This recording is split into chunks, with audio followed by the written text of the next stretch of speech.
Unjustified protectionism, pure and simple. After US President Donald Trump slapped Canada, Mexico and the EU with tariffs on imported steel and aluminium, recriminations rang out across the European Union. This is a bad day for the world trade. It's totally unacceptable that a country is imposing unilateral measures when it comes to world trade.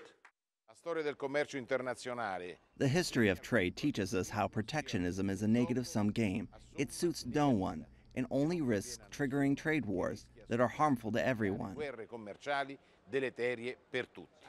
If Trump had indeed turned the US away from multilateralism, the EU was ready to fight back. On Friday, the EU Trade Commissioner detailed the bloc's line of attack.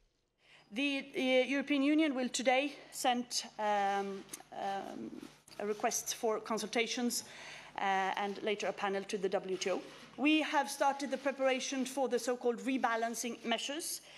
We will do that on a proportionate and measured way in a couple of weeks, and our safeguard investigations and the pre-surveillance on the market of steel and aluminium in Europe. But also on the day after the storm, the Chinese Foreign Minister Wang Yi was in town to meet EU officials, with plans for the two sides to push for closer cooperation across a range of issues, including trade. We are clearly living times of geopolitical turbulence and uncertainties, so the cooperation between China and the European Union becomes even more important. Was that a signal that Trump's measures were giving the US's traditional allies an opportunity to push their own cooperation? An economic expert in Brussels weighed in. We immediately concluded the free trade agreement with Japan. That was pending for years and years and years. Trump came into office, the Japanese were in Brussels, and that trade deal was concluded.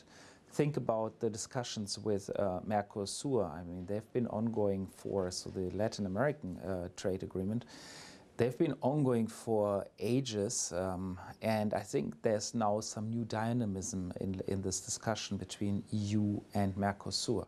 But the EU Trade Commissioner Malmström also detailed plans to launch legal proceedings against China at the World Trade Organization over the intellectual property rights of EU companies.